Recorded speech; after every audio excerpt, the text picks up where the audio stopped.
Punjabi radio USA ਸੁਣ ਰਹੇ ਸਾਰੇ ਹੀ ਮਾਣਯੋਗ ਅਤੇ ਸਤਿਕਾਰਤ ਸਰੋਤਿਆਂ ਨੂੰ ਪੰਜਾਬੀ ਰੇਡੀਓ USA ਦੀ ਟੀਮ ਅਤੇ ਮੇਰੇ ਰਾਜਕਰਮਵੀਰ ਸਿੰਘ ਵੱਲੋਂ ਆਪ ਜੀ ਨੂੰ ਬਹੁਤ ਪਿਆਰ ਸਤਿਕਾਰ ਸਾਹਿਬ ਦੋਨੋਂ ਅੱਜ ਜੋੜ ਕੇ ਨਿੱਘੀ ਜਿਹੀ ਸਤਿ ਸ੍ਰੀ ਅਕਾਲ। ਸਾਨੂੰ ਜੀ ਇਹਨੂੰ ਆਖਦੇ ਹਾਂ ਸੋ ਤੋਂ ਪ੍ਰੋਗਰਾਮ ਖਬਰ ਤੇ ਨਜ਼ਰ ਦੇ ਵਿੱਚ ਆਪ ਸਭ ਦਾ ਸਵਾਗਤ ਹੈ। ਅੱਜ 9 ਮਾਰਚ ਦਾ ਦਿਨ ਬੁੱਧਵਾਰ ਤੇ ਸਵੇਰ ਦੇ ਪ੍ਰੋਗਰਾਮ ਦੇ ਵਿੱਚ ਸਾਡੇ ਨਾਲ ਹੁਣ ਜੁੜਨਗੇ ਮਿੰਟੂ ਗੁਰੂਸਰੀਆ ਜੀ ਮਲੋਟ ਸਟੂਡੀਓਜ਼ ਤੋਂ। ਮਿੰਟੂ ਜੀ ਆਇਆਂ ਨੂੰ ਪਿਆਰ ਭਰੀ ਨਿੱਘੀ ਸਤਿ ਸ੍ਰੀ ਅਕਾਲ ਜੀ।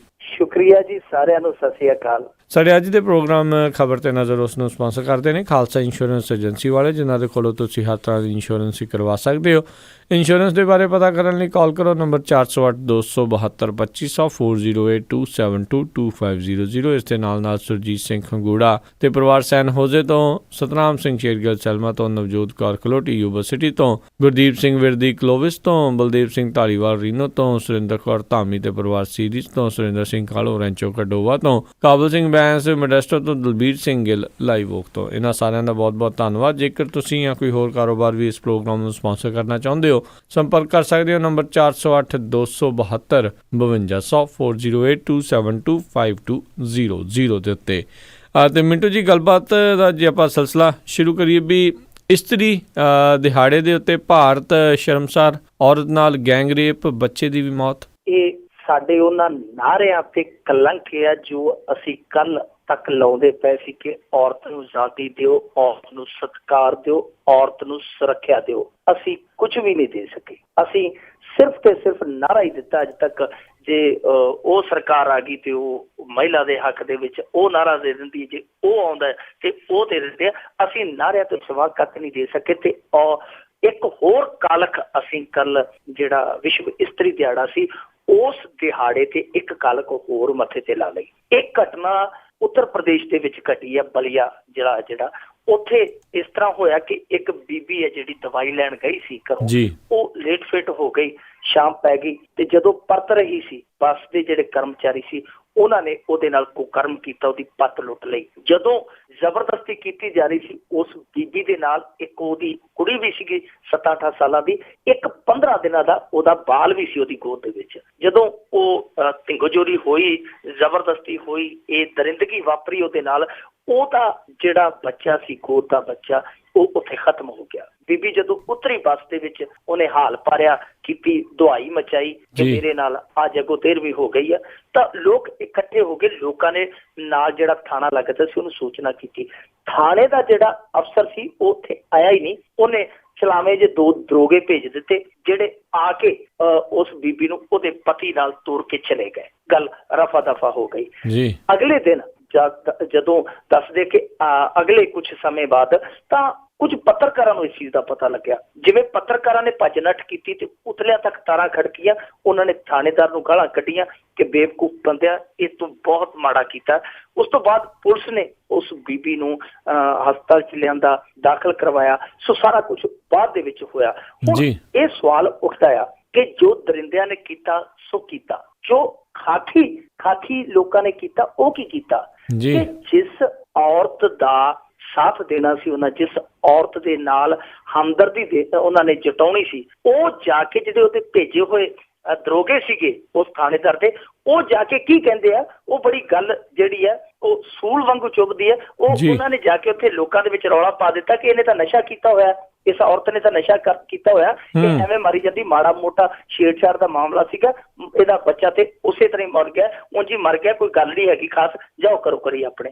ਹੁਣ ਜਿਹੜੇ ਕਾਨੂੰਨ ਦੇ ਰਾਖੇ ਇਹੋ ਜਿਹਾ ਨਜ਼ਰੀਆ ਰੱਖਦੇ ਆ, ਮੈਨੂੰ ਲੱਗਦਾ ਹੈ ਕਿ ਉਹ ਦਰਿੰਦੇ ਜਿਨ੍ਹਾਂ ਨੇ ਐਸੀ ਦਰਿੰਦਗੀ ਨੂੰ ਅੰਜਾਮ ਦਿੱਤਾ ਹੈ ਉਹਨਾਂ ਨੂੰ ਤੇ ਸਜ਼ਾ ਮਿਲਣੀ ਚਾਹੀਦੀ ਹੈ। ਜਿਹੜੇ ਖਾਕੀ ਮਖੌਟਾ ਪਾ ਕੇ ਪਿੱਛੇ ਬਘਿਆੜ ਲੁਕਾਈ ਫਿਰਦੇ ਆਪਣੇ ਆਪ ਦਾ, ਉਹਨਾਂ ਨੂੰ ਪਹਿਲਾਂ ਸਜ਼ਾ ਮਿਲਣੀ ਚਾਹੀਦੀ ਹੈ, ਕਿਉਂਕਿ ਉਹਨਾਂ ਦਾ ਹੱਕ ਬਣਦਾ ਸੀਗਾ ਉਸ ਬੀਬੀ ਦੇ ਨਾਲ ਖੜਦੇ, ਜੋ ਕਾਨੂੰਨੀ ਪ੍ਰਕਿਰਿਆ ਪੂਰੀ ਕਰਦੇ। ਕਿਉਂਕਿ ਸੁਪਰੀਮ ਕੋਰਟ ਦੀ ਗਾਈਡਲਾਈਨ ਆ ਕਿ ਜਦੋਂ ਵੀ ਕੋਈ ਔਰਤ ਕੋਈ ਵੀ ਸ਼ਿਕਾਇਤ ਦਰਜ ਕਰਦੀ ਹੈ ਤਾਂ ਸਭ ਤੋਂ ਪਹਿਲਾਂ ਸ਼ਿਕਾਇਤ ਦਰਜ ਹੋਣੀ ਚਾਹੀਦੀ ਹੈ। ਦੂਜੀ ਗੱਲ ਬਾਅਦ 'ਚ ਸ਼ੁਰੂ ਕੀਤੀ ਜਾਵੇ ਕਿ ਉਹ ਸੱਚੀ ਹੈ ਜਾਂ ਝੂਠੀ ਹੈ, ਜੋ ਮਰਜ਼ੀ ਹੈ, ਪਰ ਪਹਿਲਾਂ ਉਹਦੀ ਸ਼ਿਕਾਇਤ ਰਜਿਸਟਰਡ ਕੀਤੀ ਜਾਵੇ। ਸੋ ਜਿਨ੍ਹਾਂ ਲੋਕਾਂ ਨੇ ਇਸ ਗਾਈਡਲਾਈਨ ਨੂੰ ਮਧੋਲਿਆ, ਜਿਨ੍ਹਾਂ ਨੇ ਉਸ ਬੀਬੀ ਨੂੰ ਇੱਕ ਹੋਰ ਦਰਿੰਦਗੀ ਦਿੱਤੀ। ਇੱਕ ਤਾਂ ਦਰਿੰਦਗੀ ਉਹਨਾਂ ਵਹਿਸ਼ੀਆਂ ਨੇ ਦਿੱਤੀ, ਇੱਕ ਜਿਹੜੀ ਇਹਨਾਂ ਨੇ ਦਿੱਤੀ ਉਹ ਵੀ ਦਰਿੰਦਗੀ ਹੈ। ਸੋ ਇਹ ਜਿਹੜੀ ਦਰਿੰਦਗੀ ਦਿੱਤੀ ਹੈ ਖਾਕੀ ਵਾਲਿਆਂ ਨੇ, ਇਹਨਾਂ ਨੂੰ ਵੀ ਨਾਲ ਟੰਗਣਾ ਚਾਹੀਦਾ। ਮੈਨੂੰ ਲੱਗਦਾ ਕਿ ਉਹਨਾਂ ਨੂੰ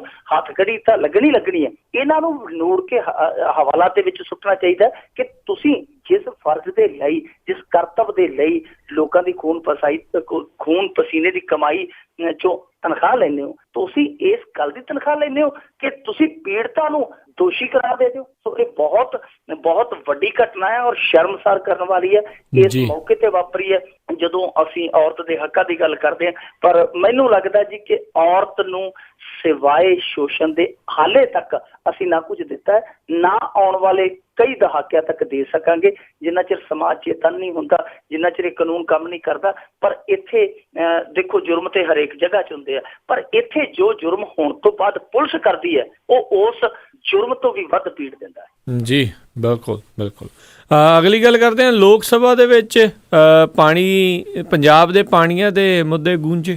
ਅੱਜ ਰਵਨੀਤ ਸਿੰਘ ਬਿੱਟੂ ਤੇ ਪ੍ਰੇਮ ਸਿੰਘ ਚੰਦੂ ਮਾਜਰਾ ਹੋਰਾਂ ਨੇ ਉੱਥੇ ਚੰਗੇ ਤਰੀਕੇ ਦੇ ਨਾਲ ਗੱਲ ਉਠਾਈ ਹੈ ਜੀ, ਜਿਹਦਾ ਸਵਾਗਤ ਕਰਨਾ ਬਣਦਾ ਹੈ ਕਿ ਇਹਨਾਂ ਨੇ ਅੰਤ 'ਚ ਜਾ ਕੇ ਆਵਾਜ਼ ਤੇ ਚੁੱਕੀ ਕਿ ਸਾਡਾ ਜਿਹੜਾ ਪਾਣੀਆਂ ਦਾ ਮੁੱਦਾ ਹੈ ਉਹ ਰੇਪੇਰੀਅਨ ਕਾਨੂੰਨ ਹੈ ਜਿਹੜਾ ਜੀ ਉਸੇ ਸਿਧਾਂਤ ਨਾਲ ਹੱਲ ਕੀਤਾ ਜਾਵੇ। ਰਵਨੀਤ ਸਿੰਘ ਬਿੱਟੂ ਹੋਰਾਂ ਨੇ ਤੇ ਇਹ ਵੀ ਕਿਹਾ ਕਿ ਪੰਜਾਬ ਨੂੰ ਅੱਗ ਵੱਲ ਨਾ ਧੱਕੋ। ਇਹ ਇੱਕ ਬੜਾ ਉਹਨਾਂ ਦਾ ਉਮਦਾ ਸ਼ਬਦ ਸੀਗਾ ਕਿ ਪੰਜਾਬ ਨੂੰ ਅੱਗ ਵੱਲ ਨਾ ਧੱਕੋ। ਇਹ ਉਹਨਾਂ ਨੇ ਸੰਸਦ ਦੇ ਵਿੱਚ ਸ਼ਬਦ ਬੋਲਿਆ। ਪ੍ਰੇਮ ਸਿੰਘ ਚੰਦੂ ਮਾਜਰਾ ਹੋਰਾਂ ਨੇ ਵੀ ਕਿਹਾ, ਜਿਹੜੇ ਬਿੱਟੂ ਹੋਰੀ ਆ ਉਹਨਾਂ ਨੇ ਤੇ ਦੱਸਿਆ ਵੀ ਹੈ ਕਿ ਸਾਡੇ 56 ਡਾਰਕ ਜ਼ੋਨ ਆ, ਸੈਂਕੜੇ ਕਿਸਾਨ ਸਾਡੇ ਜਿਹੜੇ ਖੁਦਕੁਸ਼ੀਆਂ ਕਰਦੇ ਪਏ ਆ। ਤਾਂ ਉਸ ਹਾਲਤ ਦੇ ਵਿੱਚ ਜੇਕਰ ਤੁਸੀਂ ਪਾਣੀ ਵੀ ਖੋ ਕੇ ਲੈ ਆਏ ਤਾਂ ਪੰਜਾਬ ਹੈ ਜਿਹੜਾ ਝੁਲਸ ਜਾਵੇਗਾ। ਇਹ ਉਹਨਾਂ ਦੇ ਸ਼ਬਦ ਹੈ। ਜਜ਼ਬਾਤੀ ਤਕਰੀਰਾਂ ਉਹਨਾਂ ਦੋਨਾਂ ਨੇ ਕੀਤੀਆਂ ਨੇ ਸੰਸਦ ਦੇ ਵਿੱਚ। ਚੰਗੀ ਗੱਲ ਹੈ, ਆਵਾਜ਼ ਉਠਾਈ ਹੈ, ਦੋਨਾਂ ਪਾਰਟੀਆਂ ਨੇ ਬਰਾਬਰ ਉਠਾ ਦਿੱਤੀ, ਇਹ ਵੀ ਚੰਗੀ ਗੱਲ ਹੈ। ਹੁਣ ਤੀਜੀ ਪਾਰਟੀ ਰਹਿੰਦੀ ਆਮ ਆਦਮੀ ਪਾਰਟੀ। ਭਗਵੰਤ ਮਾਨ ਹੋਰਾਂ ਨੇ ਅੱਜ ਅਪਡੇਟ ਕੀਤਾ ਸੀਗਾ ਕਿ ਇਹ ਮੁੱਦਾ ਮੈਂ ਉਠਾਵਾਂਗਾ ਸੰਸਦ ਦੇ ਵਿੱਚ, ਸ਼ਾਇਦ ਉਹ ਵੀ ਉਠਾਉਣਗੇ।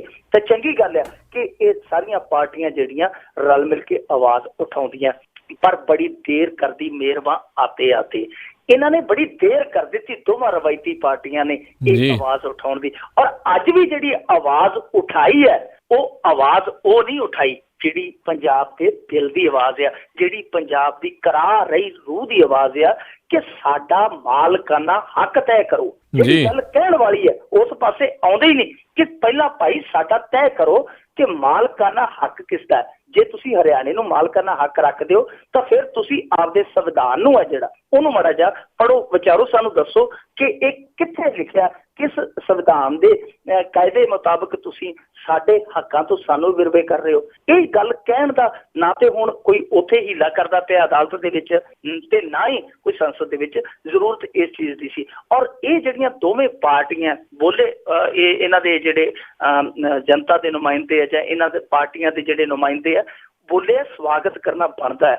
ਪਰ ਇਹਨਾਂ ਦੋਨਾਂ ਪਾਰਟੀਆਂ ਦਾ ਹੀ ਜੇ ਅਸੀਂ 40-42 ਸਾਲ ਪਹਿਲਾਂ ਇਤਿਹਾਸ ਵੇਖੀਏ, ਅੱਜ ਹੀ ਵੇਖੋ ਸੋਸ਼ਲ ਮੀਡੀਆ ਤੇ ਤੁਸੀਂ ਉਹ ਇਸ਼ਤਿਹਾਰ ਦੇਖਿਆ ਹੋਣਾ 1982 ਸ਼ਾਇਦ 8 ਅਪ੍ਰੈਲ ਦਾ ਉਹ ਇਸ਼ਤਿਹਾਰ ਹੈ, ਟ੍ਰਿਬਿਊਨ ਦਾ ਇਸ਼ਤਿਹਾਰ, ਜਿਹਦੇ ਚ ਕੈਪਟਨ ਅਮਰਿੰਦਰ ਸਿੰਘ ਤੇ ਇੰਦਰਾ ਗਾਂਧੀ ਦੋਨਾਂ ਦੀ ਫੋਟੋ ਲੱਗੀ ਹੈ। ਥੱਲੇ ਅਹਿਲਕਾਰਾਂ ਦੇ ਇਸ਼ਤਿਹਾਰ ਦੇ ਵਿੱਚ ਨਾਂ ਨੇ ਜਿਹੜੇ ਕੈਪਟਨ ਅਮਰਿੰਦਰ ਸਿੰਘ ਦੇ ਉਸ ਸਮੇਂ ਦੇ ਅਹਿਲਕਾਰ ਸੀ। ਇੰਦਰਾ ਗਾਂਧੀ ਆ ਰਹੀ ਹੈ, ਦੇਸ਼ ਦੀ ਜਿਹੜੀ ਬਹੁਤ ਸ਼ਕਤੀਸ਼ਾਲੀ ਪ੍ਰਧਾਨ ਮੰਤਰੀ ਹੈ, ਉਹ ਕਪੂਰੀ ਚ ਟੱਕ ਲਾਉਣ ਆ ਰਹੀ ਹੈ। ਆਓ ਸਾਰੇ ਰਲ ਮਿਲ ਕੇ ਸਵਾਗਤ ਕਰੀਏ। ਤੇ ਜੇ ਇਸੇ ਤਰ੍ਹਾਂ ਦਾ ਇਤਿਹਾਸ ਦੇਖ ਲਓ, ਅੱਜ ਕੈਪਟਨ ਅਮਰਿੰਦਰ ਸਿੰਘ ਪਾਣੀਆਂ ਦੇ ਰਾਖੇ ਆ, ਅੱਜ ਪ੍ਰਕਾਸ਼ ਸਿੰਘ ਬਾਦਲ ਹੋਰੀ ਕਹਿੰਦੇ ਕਿ ਅਸੀਂ ਪਾਣੀਆਂ ਦੀ ਬੂੰਦ ਨਹੀਂ ਦੇਣੀ। ਤੇ ਉਹ ਸਮਾਂ ਯਾਦ ਕਰੋ ਜਦੋਂ ਦਰਬਾਰਾ ਸਿੰਘ ਨੇ ਕੇਸ ਵਾਪਸ ਲੈ ਲਿਆ ਤੇ ਇਹਨਾਂ ਨੇ ਪਟੀਸ਼ਨ ਪਾਉਣੀ ਸੀ ਤੇ ਪ੍ਰਕਾਸ਼ ਸਿੰਘ ਬਾਦਲ ਨੇ ਪਟੀਸ਼ਨ ਤੇ ਜਿਹੜਾ ਸਾਈਨ ਕਰਨ ਤੋਂ ਹੀ ਨਾ ਕਰ ਦਿੱਤੀ ਸੀਗੀ। 2 ਕਰੋੜ ਰੁਪਏ ਲੈਣ ਦਾ ਦੋਸ਼ ਲੱਗਦਾ ਇਹਨਾਂ ਤੇ।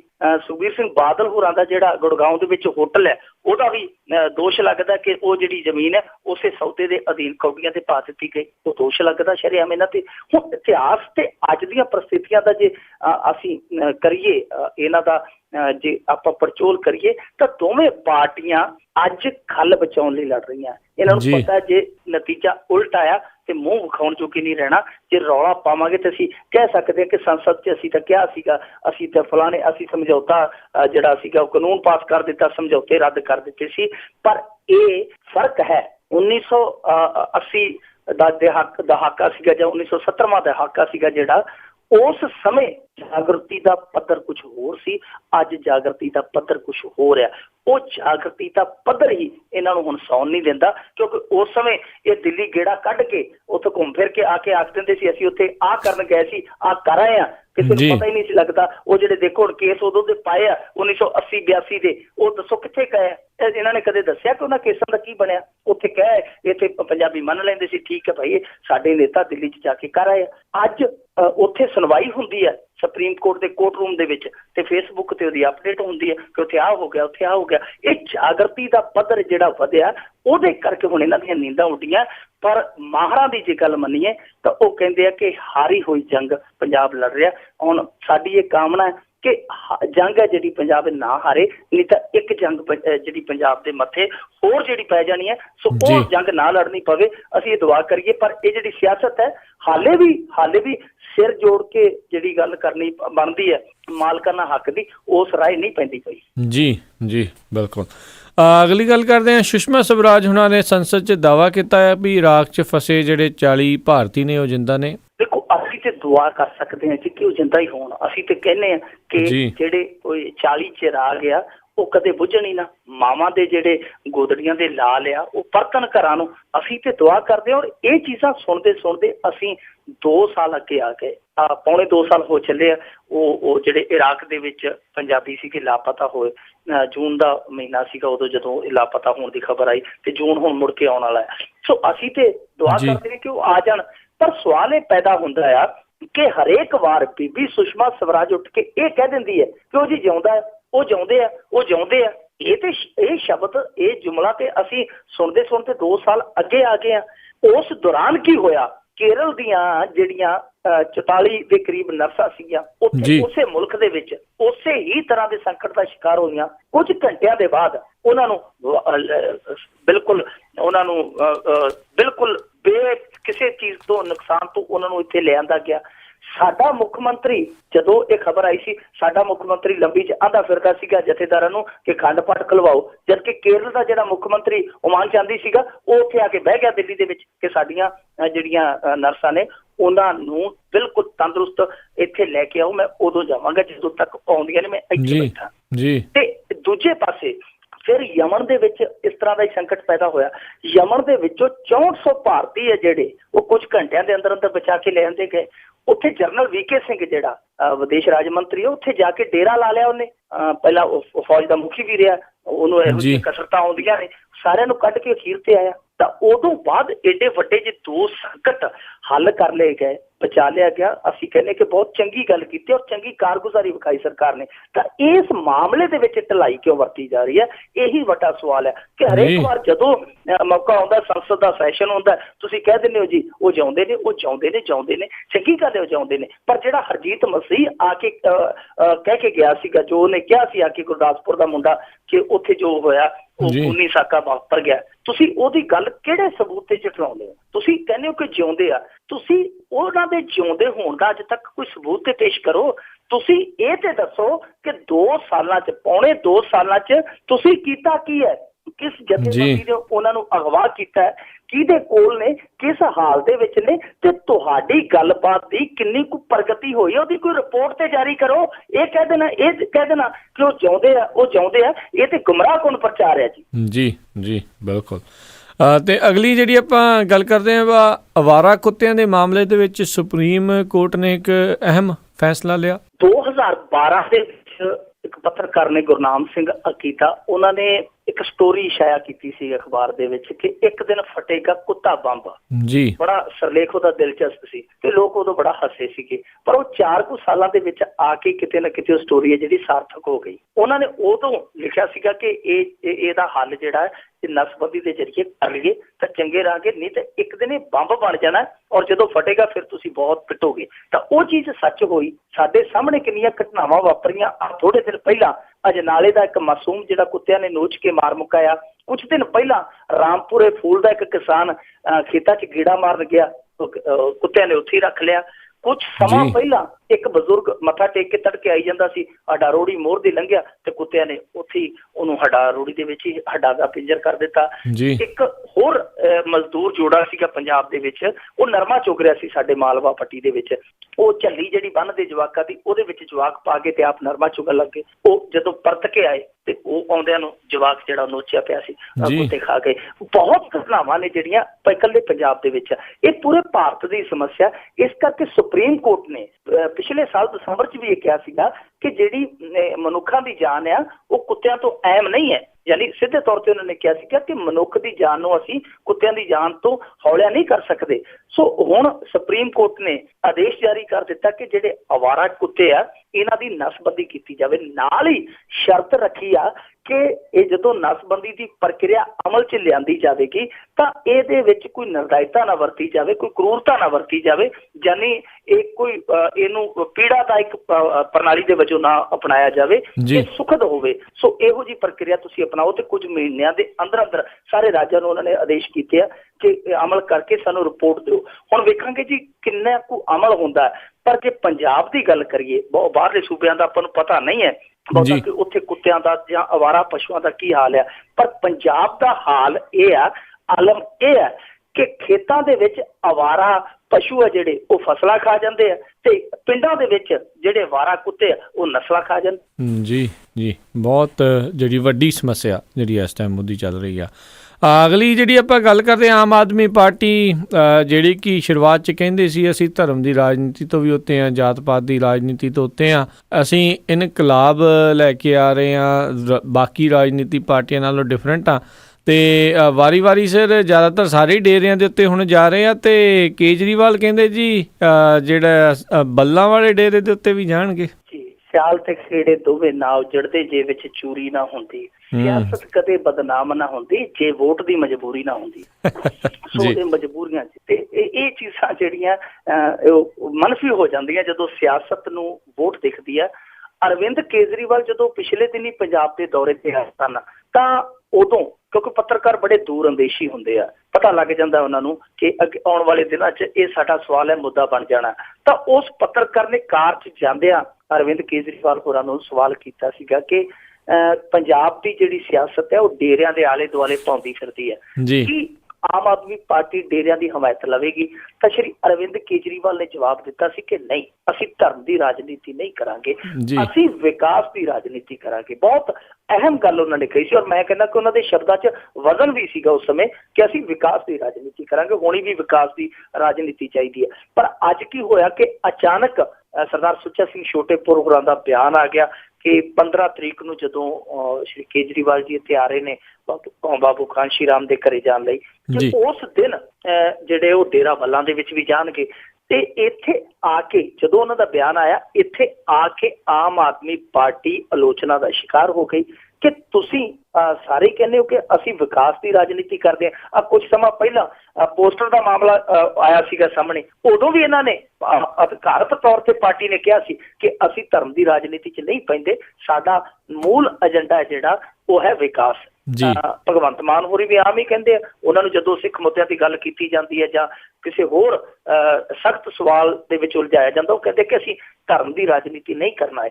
ਤਾਂ ਅਰਵਿੰਦ ਕੇਜਰੀਵਾਲ ਵੀ ਸਾਫ਼ ਕਰਦੇ। ਹੁਣ ਇਹਨਾਂ ਨੂੰ ਸਾਫ਼ ਕਰਨਾ ਚਾਹੀਦਾ ਹੈ ਕਿ ਜੇਕਰ ਤੁਸੀਂ ਧਰਮ ਦੀ ਰਾਜਨੀਤੀ ਨਹੀਂ ਕਰਦੇ ਤੇ ਫਿਰ ਇਹਨਾਂ ਡੇਰਿਆਂ ਦੇ ਵਿੱਚ ਜਾਣ ਦਾ ਕੀ ਸਬਬ ਹੈ, ਤੁਹਾਡਾ ਕੀ ਤੁਕ ਬਣਦਾ। ਦੂਜੀ ਗੱਲ, ਹੁਣ ਇਹ ਨਹੀਂ ਪਤਾ ਲੱਗਣ ਡਿਆ ਕਿ ਇਹ ਫੈਸਲਾ ਦਿੱਲੀ ਵਾਲਿਆਂ ਦਾ ਜਾਂ ਇੱਥੋਂ ਵਾਲਿਆਂ ਦਾ। ਜੇ ਪੰਜਾਬ ਵਾਲਿਆਂ ਦਾ ਤਾਂ ਇਹ ਗੱਲ ਪੱਕੀ ਹੈ ਕਿ ਪੰਜਾਬ ਵਾਲੇ ਫਿਰ ਸਖਤ ਆਲੋਚਨਾ ਦਾ ਸ਼ਿਕਾਰ ਹਾਲੇ ਹੋਣਗੇ, ਉਹਨਾਂ ਨੂੰ ਜਵਾਬ ਦੇਣੇ ਪੈਣਗੇ ਕਿਉਂਕਿ ਤੁਹਾਨੂੰ ਪਤਾ ਪੰਜਾਬ ਦੇ ਵਿੱਚ ਡੇਰਾ ਬੱਲਾਂ ਦਾ ਔਰ ਸਿੱਖ ਸਮੁਦਾਇ ਦਾ ਕਿ ਪਿੱਛੇ ਬਹੁਤ ਵੱਡਾ ਵਿਵਾਦ ਵੀ ਰਿਹਾ ਔਰ ਬਹੁਤ ਕੁਝ ਹੋਇਆ। ਉਹਨਾਂ ਘਟਨਾ ਨੂੰ ਨਾ ਹੀ ਆਪਾਂ ਉਧੇੜੀਏ ਤਾਂ ਉਹ ਚੀਜ਼ ਇੱਥੇ ਫਿਰ ਮੁੱਦਾ ਬਣ ਜਾਏਗੀ। ਜੇ ਪੰਜਾਬ ਦੀ ਲੀਡਰਸ਼ਿਪ ਚੋਂ ਕਿਸੇ ਨੇ ਇਹ ਪ੍ਰੋਗਰਾਮ ਤੈਅ ਕੀਤਾ, ਜੇ ਦਿੱਲੀ ਵਾਲਿਆਂ ਕੀਤਾ ਤੇ ਉਹਨਾਂ ਨੂੰ ਜਵਾਬ ਦੇਣਾ ਪਵੇਗਾ ਕਿ ਅਸੀਂ ਧਰਮ ਦੀ ਰਾਜਨੀਤੀ ਤੇ ਵਿਕਾਸ ਦੀ ਰਾਜਨੀਤੀ ਨੂੰ ਇੱਕ ਕਰਨ ਦਾ ਖਮਿਆਜ਼ਾ ਪਹਿਲਾਂ ਹੀ ਭੁਗਤ ਚੁੱਕੇ ਆ। ਕਿਉਂਕਿ ਦੇਖੋ ਮੂਲ ਜਿਹੜੇ ਇੱਥੋਂ ਦੇ ਵਸਨੀਕ ਆ ਪੰਜਾਬ ਦੇ, ਉਹ ਅੱਜ ਇਸ ਰਾਜਨੀਤੀ ਤੋਂ ਅੱਕੇ ਹੋਏ ਆ। ਜਿਹੜੀ ਧਰਮ ਤੇ ਜਿਹੜੀ ਜਿੱਦਾਂ ਕਹਿ ਲਈਏ ਧਰਮ ਤੇ ਸਿਆਸਤ ਦਾ ਜਿਹੜਾ ਤਾਲਮੇਲ ਹੈ, ਕੰਬੀਨੇਸ਼ਨ, ਉਹ ਅੱਕੇ ਹੋਏ ਤੀਜੇ ਫਰੰਟ ਵੱਲ ਵਹਿੰਦੇ ਆ। ਜੇ ਤੀਜਾ ਫਰੰਟ ਵੀ ਉਸੇ ਧੂੜ ਦੇ ਵਿੱਚ ਗਵਾਚ ਗਿਆ, ਮੈਨੂੰ ਲੱਗਦਾ ਕਿ ਉਹਦਾ ਹੀ ਨੁਕਸਾਨ ਹੈ ਜਿਹਦੇ ਤੀਜੇ ਵੱਲ ਉਹ ਦੇਖਦੇ ਪਏ ਸੀ। ਜੇਕਰ ਉਹ ਖੜ ਕੇ ਆਪਣਾ ਏਜੰਡਾ, ਆਪਣਾ ਨਜ਼ਰੀਆ ਪੂਰੀ ਤਾਕਤ ਦੇ ਨਾਲ ਸਾਫ਼ ਕਰਦੇ ਤੇ ਮੈਨੂੰ ਲੱਗਦਾ ਕਿ ਉਹ ਬਾਹਰ ਖੜ ਕੇ ਆਪਣੀਆਂ ਚੀਜ਼ਾਂ ਦੱਸਣ। ਜੇ ਕੋਈ ਡੇਰਾ ਚੱਲ ਕੇ ਆਉਂਦਾ ਕਿ ਭਾਈ ਆਹ ਬੰਦਾ ਚੰਗਾ, ਇਹਦੀ ਹਮਾਇਤ ਕਰੋ, ਆਪਦੇ ਡੇਰੇ ਦੇ ਪੈਰੋਕਾਰਾਂ ਨੂੰ ਕਹਿੰਦਾ, ਤਾਂ ਉਹ ਚੀਜ਼ ਆਪਾਂ ਮੰਨ ਸਕਦੇ ਹਾਂ। ਪਰ ਜੇ ਤੀਜਾ ਬਦਲ ਉਧਰ ਨੂੰ ਜਾਂਦਾ ਤੇ ਫਿਰ ਅਸੀਂ ਕਹਿ ਸਕਦੇ ਹਾਂ ਕਿ ਕੱਖ ਵੀ ਨਹੀਂ ਬਦਲਿਆ, ਉਹ ਬਸ ਬਦਲਿਆ ਤੇ ਚਿਹਰਾ ਬਦਲਿਆ ਜੀ, ਜਾਂ ਬੋਲ ਬਲਾਸ ਬਦਲੇ, ਬਾਕੀ ਸਭ ਕੁਝ ਉਹੀ ਹੈ। ਜੀ ਜੀ। ਅਗਲੀ ਜਿਹੜੀ ਆਪਾਂ ਗੱਲ ਕਰਦੇ ਹਾਂ ਵੀ ਸੁਪਰੀਮ ਕੋਰਟ ਦਾ ਜਿਹੜਾ ਸੰਵਿਧਾਨਕ ਬੈਂਚ ਫੈਸਲਾ ਕਰੇਗਾ ਦਾਗੀ ਨੇਤਾਵਾਂ ਦੇ ਬਾਰੇ, ਇਹ ਵੀ ਹੁਣ ਸੁਪਰੀਮ ਕੋਰਟ ਦੇ ਵਿੱਚ ਸੁਣਵਾਈ ਅਧੀਨ ਆ ਗਿਆ ਜੀ। ਮੁੱਦਾ ਅਸਲ ਦੇ ਵਿੱਚ ਪਹਿਲਾਂ ਹੀ ਬਹੁਤ ਪੁਰਾਣਾ ਆ ਮੁੱਦਾ। ਜਿੱਦਾਂ ਕਹਿ ਲਈਏ ਕਿ ਇਹ ਸ਼ੁਰੂ ਤੋਂ ਹੀ ਜਿਵੇਂ ਤਰੱਕੀ ਕਰਦੇ ਗਏ, ਅਸੀਂ 21ਵੀਂ ਸਦੀ ਵੱਲ ਵੱਧਦੇ ਗਏ, ਉਵੇਂ ਸਾਡੇ ਜਿਹੜੇ ਸੰਸਦ ਦੇ ਵਿੱਚ ਦਾਗੀ ਸੀ ਉਹ ਪੌੜੀਆਂ ਚੜ੍ਹਦੇ ਗਏ। ਉਹ ਬਹੁਤ ਵੱਡੀ ਤਾਦਾਦ ਦੇ ਵਿੱਚ ਸੰਸਦ 'ਚ ਦਾਗੀ ਪਹੁੰਚਣ ਲੱਗ ਪਏ। ਦਾਗੀ ਵੀ ਕਿਹੜੇ ਜੀ, ਕਈ ਤੇ ਏਦਾਂ ਦੇ ਬਲਾਤਕਾਰਾਂ ਦਾ ਸਾਹਮਣਾ ਕਰਦੇ ਪਏ, ਦੋਸ਼ਾਂ ਦਾ, ਕਈ ਕਤਲਾਂ ਦੇ ਦੋਸ਼ਾਂ ਦਾ ਸਾਹਮਣੇ ਕਰਦੇ ਪਏ, ਕਈ ਫਰੌਤੀਆਂ ਦਾ ਸਾਹਮਣਾ ਕਰਦੇ ਪਏ ਆ। ਇੱਕ ਭਲਾ ਮਾਨਸ ਤੇ ਇਹੋ ਜਿਹਾ ਸੀ ਜਦੋਂ ਆਹ ਮੰਤਰੀ ਮੰਡਲ ਨੇ ਐਫੀਡੇਵਿਟ ਦਾਖਲ ਕਰਨੇ ਸੀਗੇ ਚੋਣ ਕਮਿਸ਼ਨ ਕੋਲ, ਤਾਂ ਉਹਦੇ ਵਿੱਚ ਉਹਨੇ ਆਪ ਲਿਖਿਆ ਐਫੀਡੇਵਿਟ ਦੇ ਵਿੱਚ ਕਿ ਮੇਰੇ ਤੇ ਜਨਾਬ 300 ਕਰੋੜ ਦਾ ਸਿਰਫ ਘੁਟਾਲਾ ਜਿਹਾ ਚੱਲਦਾ, ਬਾਕੀ ਆਪਾਂ ਪਾਕ ਸਾਫ਼ ਆ। ਆਪ ਉਸ ਸੱਜਣ ਨੇ ਮੰਨਿਆ, ਜਿਹਨੂੰ ਬਾਅਦ ਦੇ ਵਿੱਚ ਮੰਤਰੀ ਮੰਡਲ 'ਚ ਜਗ੍ਹਾ ਵੀ ਮਿਲੀ ਹੈ। ਸੋ ਇਸ ਤਰ੍ਹਾਂ ਦੀਆਂ ਜਿਹੜੀਆਂ ਸ਼ਖਸੀਅਤਾਂ ਸਾਡੀ ਸੰਸਦ ਦੇ ਵਿੱਚ ਬੈਠੀਆਂ, ਕਈ ਤੇ ਇਸ ਤਰ੍ਹਾਂ ਦੇ ਜਿਨ੍ਹਾਂ ਨੇ ਜੇਲ੍ਹ ਦੇ ਵਿੱਚੋਂ ਪ੍ਰਦੇਸ਼ ਚਲਾਏ ਹੋਏ ਆ। ਉਹ ਪਹਿਲਾਂ ਇੱਕ ਕਾਨੂੰਨ ਬਣਿਆ ਸੀਗਾ ਕੁਝ ਸਮਾਂ ਪਹਿਲਾਂ, ਸ਼ਾਇਦ 2013 ਦੇ ਵਿੱਚ, 12-13 ਦੇ ਵਿੱਚ, ਕਿ ਜਿਹਨੂੰ ਸਜ਼ਾ ਹੋ ਜਾਂਦੀ ਹੈ 2 ਜਾਂ ਇਸ ਤੋਂ ਵੱਧ ਸਾਲ, ਉਹ ਅਯੋਗ ਕਰਾਰ ਦਿੱਤਾ ਜਾਵੇਗਾ। ਉਹ ਚੰਗਾ ਫੈਸਲਾ ਸੀਗਾ, ਉਦੋਂ ਸਾਰਿਆਂ ਨੇ ਸਵਾਗਤ ਕੀਤਾ ਕਿ ਇਸ ਤਰ੍ਹਾਂ ਦਾ ਫੈਸਲਾ ਜਿਹੜਾ ਉਹ ਆਉਣਾ ਚਾਹੀਦਾ। ਪਰ ਉਸ ਤੋਂ ਬਾਅਦ ਕੀ ਹੋਇਆ, ਉਹ ਵੀ ਰਾਹ ਲੱਭ ਲਿਆ ਗਿਆ।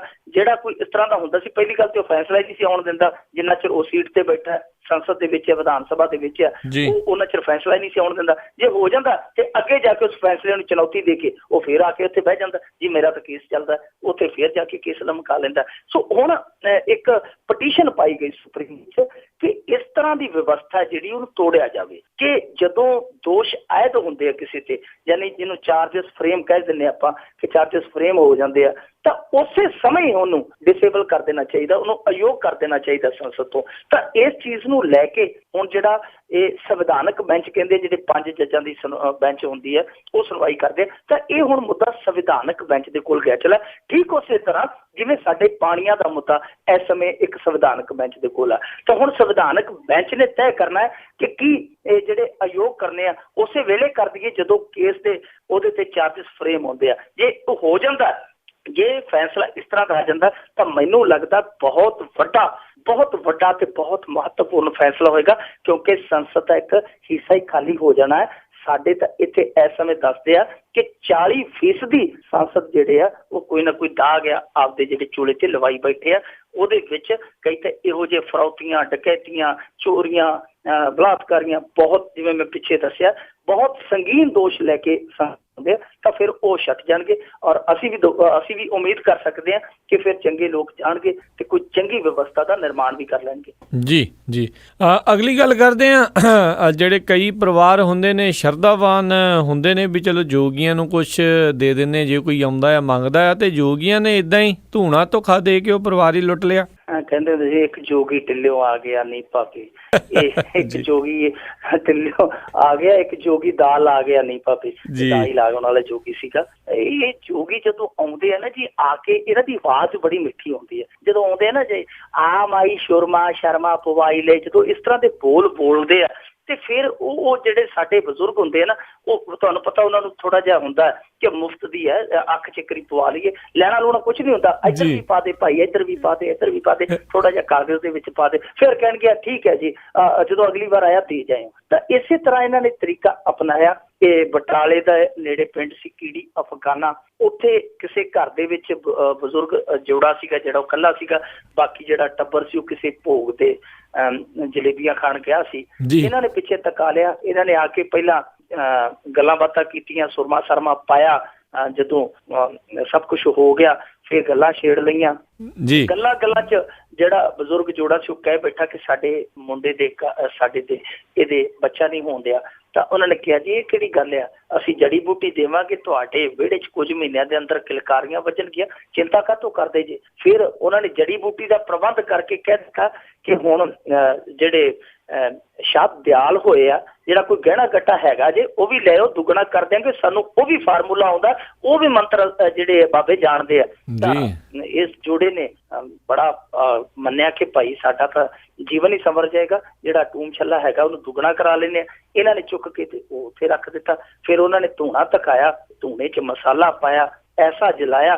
ਫਿਰ ਜਦੋਂ ਉਹਨੂੰ ਹੋਸ਼ ਆਇਆ ਉਦੋਂ ਨੂੰ ਘਰ ਖਾਲੀ ਪਾਇਆ, ਸਭ ਕੁਛ ਲੈ ਕੇ ਉਹ ਡੰਤਰ ਹੋ ਗਏ ਸੀ। ਫਿਰ ਜਾਂਦੇ ਸ਼ਾਇਦ ਉਹ ਕਹਿ ਗਏ ਹੋਣ, ਜੋਗੀ ਚੱਲਦੇ ਭਲੇ ਨਗਰੀ ਵਸਦੀ ਭਲੇ। ਜੀ ਜੀ ਬਿਲਕੁਲ। ਅਤੇ ਅਗਲੀ ਜਿਹੜੀ ਆਪਾਂ ਗੱਲ ਕਰੀਏ ਵੀ SGPSC ਵੱਲੋਂ ਜਿਹੜੀਆਂ ਖਾਲਸਾਈ ਖੇਡਾਂ ਦਾ ਉਦਘਾਟਨ ਸਮੇਂ ਜਿਹੜਾ ਵਿਰੋਧ ਜਿਹੜਾ ਉਹ ਦੇਖਿਆ ਗਿਆ। ਇਹ ਖੇਡਾਂ ਜਿਹੜੀਆਂ ਸੀਗੀਆਂ ਜੀ ਇਹ ਫਤਿਹਗੜ੍ਹ ਸਾਹਿਬ ਦੇ ਵਿੱਚ ਆਯੋਜਿਤ ਕੀਤੀਆਂ ਗਈਆਂ, ਜੋ ਆਪਣੇ ਸ੍ਰੀ ਗੁਰੂ ਗ੍ਰੰਥ ਸਾਹਿਬ ਵਰਲਡ ਯੂਨੀਵਰਸਿਟੀ ਹੈ ਜੀ, ਉਹ ਉੱਥੇ ਕੀਤੀਆਂ ਗਈਆਂ ਸੀ, ਜੋ SGPC ਦੇ ਮੁਤਹਿਦ ਹੋ ਰਹੀਆਂ ਸੀਗੀਆਂ। ਜਦੋਂ ਉਦਘਾਟਨੀ ਸਮਾਰੋਹ ਹੋਇਆ ਉਸ ਤੋਂ ਬਾਅਦ ਮਾਰਚ ਪਾਸਟ ਕੀਤਾ ਗਿਆ, ਤਾਂ ਮਾਰਚ ਪਾਸਟ ਜਿਹੜੀ ਅਗਵਾਈ ਕਰਦਾ ਪਿਆ ਸੀ ਦਲ, ਜੋ ਮੁੰਡਿਆਂ ਦਾ ਟੋਲਾ ਸੀਗਾ, ਤਾਂ ਉਹਦੇ ਤੇ ਇਤਰਾਜ਼ ਕੀਤਾ। ਦੋ ਨੌਜਵਾਨ ਵਿੱਚ ਆ ਗਏ, ਉਹਨਾਂ ਨੇ ਨਾਅਰੇਬਾਜ਼ੀ ਸ਼ੁਰੂ ਕਰ ਦਿੱਤੀ, ਬਹੁਤ ਤਕੜਾ ਵਿਰੋਧ ਕੀਤਾ। ਸਾਰਾ ਕੁਛ ਉੱਥੇ ਉਥਲ ਪੁਥਲ ਹੋ ਗਿਆ। ਉਹਨਾਂ ਦੋਨਾਂ ਨੂੰ ਹਿਰਾਸਤ 'ਚ ਲੈ ਲਿਆ ਗਿਆ। ਇੱਕ ਨੂੰ ਤੇ ਅਫਸਰਾਂ ਨੇ ਉੱਥੇ ਗਰੰਟੀ ਗਰੰਟੀ ਦੇ ਕੇ ਛੁਡਾ ਲਿਆ। ਦੂਸਰਾ ਜਿਹੜਾ ਗੁਰਪਿਆਰ ਸਿੰਘ ਸੀਗਾ ਫਰੀਦਕੋਟ ਦਾ, ਜਿਹੜਾ ਫਤਿਹਗੜ੍ਹ ਸਾਹਿਬ ਦੇ ਕਾਲਜ ਦੇ ਵਿੱਚ ਹੀ BTech ਕਰਦਾ ਪਿਆ, ਉਹਨੂੰ ਅਰੈਸਟ ਕਰ ਲਿਆ ਗਿਆ 107 151 ਦੇ ਦੋਸ਼ਾਂ ਦੇ ਮੁਤਹਿਦ। ਤਾਂ ਉਹ ਹਿਰਾਸਤ ਦੇ ਵਿੱਚ ਚਲਾ ਗਿਆ। ਪਰ ਗੁਰਪਿਆਰ ਸਿੰਘ ਦਾ ਜਿਹੜਾ ਵਿਰੋਧ ਸੀ ਉਹ ਇਸ ਚੀਜ਼ ਨੂੰ ਲੈ ਕੇ ਸੀਗਾ ਕਿ ਜਿਹੜੇ ਲੋਕ ਮਾਰਚ ਪਾਸਟ ਦੀ ਅਗਵਾਈ ਕਰਦੇ ਪਏ ਆ ਉਹ ਪੂਰਨ ਗੁਰਸਿੱਖ ਨਹੀਂ, ਉਹ ਪਤਿਤ ਨੇ। ਔਰ ਦੂਜਾ ਹੈ ਕਿ ਉਹ ਕਹਿੰਦਾ ਸੀ ਕਿ ਮੈਂ ਇਹਨਾਂ ਨੂੰ ਜ਼ਿਆਤੀ ਤੌਰ ਤੇ ਜਾਣਦਾ, ਇਹ ਨਸ਼ਾ ਪੱਤਾ ਖਾਣ ਵਾਲੇ ਮੁੰਡੇ ਆ।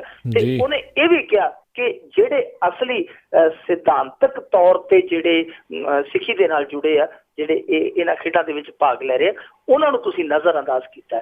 ਇਹਦਾ ਵਿਰੋਧ ਸੀ। ਫਿਰ ਇਹਨੂੰ ਲਿਜਾਇਆ ਗਿਆ। ਔਰ ਜਿਹੜਾ ਵੈਸੇ ਸਾਡੇ ਕੋਲ ਸਾਡੇ ਇੱਕ ਮੀਡੀਆ ਦਾ ਵੀ ਬੜਾ ਕਮਾਲ ਦਾ ਚੱਕਰ ਹੈ, ਇਹ ਵੀ ਝੱਟ ਮੋਹਰ ਲਾ ਦਿੰਦੇ, ਸਾਡੇ ਪੱਤਰਕਾਰ ਵੀ ਜੱਜ ਬਣ ਜਾਂਦੇ ਆ। ਉੱਥੇ ਇੱਕ DSP ਵੀ ਜੱਜ ਬਣ ਗਿਆ। ਉਹ ਕਹਿੰਦਾ ਜੀ ਕੋਈ ਗਲਤ ਨਹੀਂ ਸੀ ਹੋ ਰਿਹਾ, ਅਸਲ ਦੇ ਵਿੱਚ ਇਹ ਜਿਹੜਾ ਬੰਦਾ, ਇਹ ਮੁੰਡਾ ਹੀ ਪਾਗਲ ਹੈ, ਇਹਦੀ ਮਾਨਸਿਕ ਤਵਾਜ਼ਨ ਹੈ ਜਿਹੜਾ ਉਹ ਠੀਕ ਨਹੀਂ ਹੈ। ਦੇਖੋ ਉਹਦੇ ਤੱਕ ਹਾਲੇ ਤੱਕ ਉਹ ਮੁੰਡਾ ਪਹੁੰਚਿਆ ਨਹੀਂ, ਕੋਈ ਪੁੱਛ ਗਿੱਛ ਨਹੀਂ ਹੋਈ, ਕੋਈ ਲੈਣਾ ਨਹੀਂ, ਕੋਈ ਦੇਣਾ ਨਹੀਂ। ਉਹ ਕਹਿੰਦਾ ਜੀ ਇਹਦਾ ਦਿਮਾਗ ਹੀ ਖਰਾਬ ਹੈ। ਹੁਣ ਜਿਹੜਾ ਵਿਰੋਧ ਕਰਦਾ ਉਹਨੂੰ ਸੰਤੁਸ਼ਟ ਕਰਨ ਦੀ ਥਾਂ ਤੇ ਇਹ ਮੈਡਲ ਦੇ ਦਿੱਤਾ ਜਾਂਦਾ ਜੀ ਇਹਦਾ ਦਿਮਾਗ ਖਰਾਬ ਹੈ। ਹੁਣ ਦਿਮਾਗ ਕਿਹਦਾ ਖਰਾਬ ਹੈ ਜਾਂ ਨੀਤ ਕਿਹਦੀ ਖਰਾਬ ਹੈ, ਇਹ ਜਾਂਚ ਕੇ, ਇਹ ਪੜਤਾਲ ਕੇ ਪਤਾ ਲੱਗਦਾ। ਪਰ ਗੁਰਪਿਆਰ ਸਿੰਘ ਆਪਣੀ ਹਿਰਾਸਤ ਦੇ ਵਿੱਚ ਵੀ ਆਪਣੀ ਕਹੀ ਗੱਲ ਤੇ ਕਾਇਮ ਸੀਗਾ।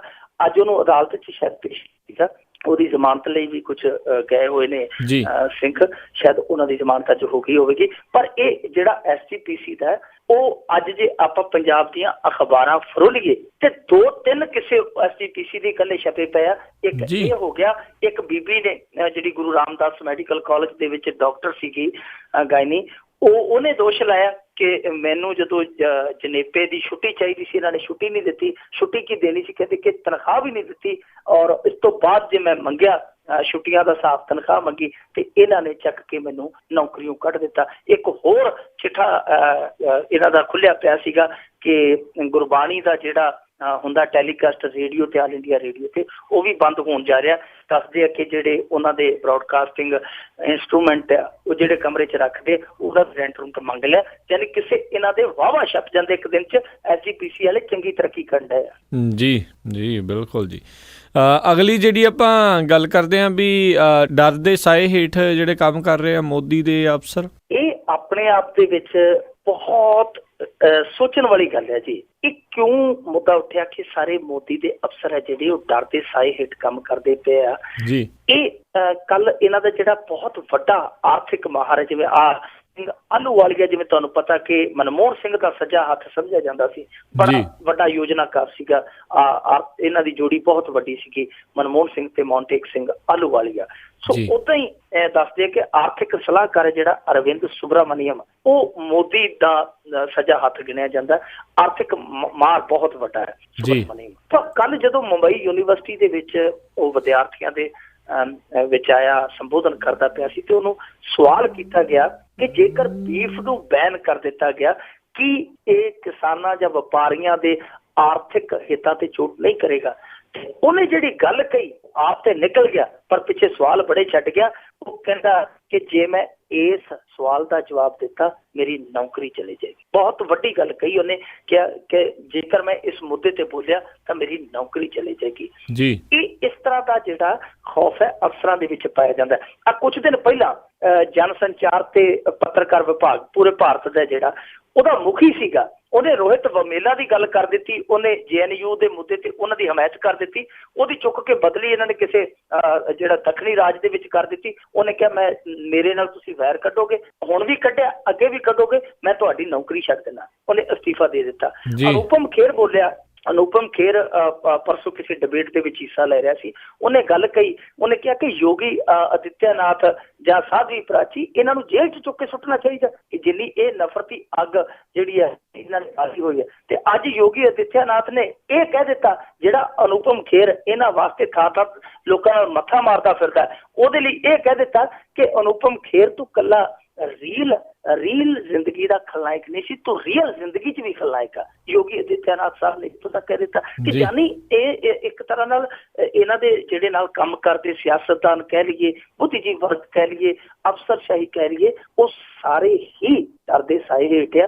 ਡਰਦੇ ਜਿਵੇਂ ਕਹਿੰਦੇ ਨੇ ਜਿਹੜਾ ਬੋਲੇ ਉਹੀ ਕੁੰਡਾ ਖੋਲੇ, ਜਿਹੜਾ ਬੋਲ ਗਿਆ ਉਹ ਆਪਣੇ ਆਪ ਲਈ ਕੁੰਡਾ ਖੋਲ ਕੇ ਉਹਨੂੰ ਆਊਟ ਕਰ ਦੇਣਗੇ, ਮੁੜ ਕੇ ਰੋਜੀ ਰੋਟੀ ਦੇ ਵੀ ਲਾਲੇ ਪੈ ਜਾਣਗੇ। ਸੋ ਇਹੋ ਜਿਹਾ ਇੱਕ ਮਾਹੌਲ ਬਣਿਆ। ਹੁਣ ਤੁਸੀਂ ਆਪ ਲਾ ਲਓ ਕਿ ਅਫਸਰਸ਼ਾਹੀ ਨਹੀਂ ਬੋਲ ਸਕਦੀ, ਇਹਨਾਂ ਦਾ ਆਪਣਾ ਸਾਥੀ ਨਹੀਂ ਬੋਲ ਸਕਦਾ, ਤੇ ਜੇ ਕੋਈ ਵਿਰੋਧੀ ਬੋਲੇਗਾ ਫਿਰ ਉਹਦੇ ਤੇ ਦੇਸ਼ ਧਰੋਹੀ ਵਾਲਾ ਟੈਗ ਕਿਉਂ ਨਾ ਲੱਗੇਗਾ। ਜੀ ਬਿਲਕੁਲ ਸਪਸ਼ਟ ਹੀ ਹੁੰਦਾ ਜਾ ਰਿਹਾ ਵੀ ਉੱਥੇ ਚੱਲ ਕੀ ਰਿਹਾ ਹੈ ਤੇ ਅਜੇ 3 ਸਾਲ ਹੋਰ ਬਾਕੀ ਨੇ।